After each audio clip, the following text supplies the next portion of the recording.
Tervist, on Illar Kohvinavat ja täna on laupäev, 24. september ja on ilus päev. Vaadake see ilus sügispäev. Ja täna on nimepäev Aivaril, Alveril ja Aipool.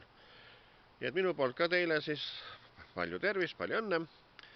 Aga ma tervitan ka oma koostööpartnerit Tiit Seiki Ainsut Moostes ja soovin tallegi ilusat sügist. Aga kes soovib, et Illar Kohv mõnda tema sugulas tuttavat või keda iganes, kas nimepäeval, sünnipäeval või millegi muul puhul soovib õnnitleda, siis võib kirjutada mulle kohvmeedia@gmail.com sõnaga ja siis lisage siis kõigepealt juurde see, et keda te soovite õnnitleda või tervitada nime. Väikene selline iseloomustus selle inimese kohta, keda te õnnitlete, tervitate ja kes siis õnnitlejad, tervitajad ja mina oma poolt siis lisan juurde ka oma laulukese, kui on soovi ühesõnaga, ja siis saate ka Facebooki kaudu võtta ühendust. No siis teeks teilegi praegu väikse laulu, et on kaunis see päev ja sügistas käes, jälle linna lähen ma, jätan viina hauale sõbrad ootama.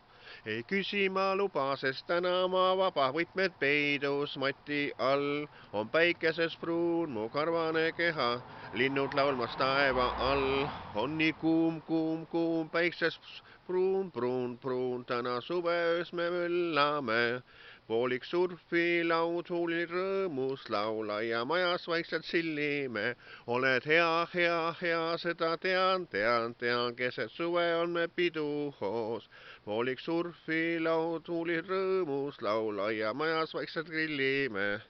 No see on Saiamaja laul sõnaga. Aga võin ka mõnda teist lauludel laulda, kui on soovi.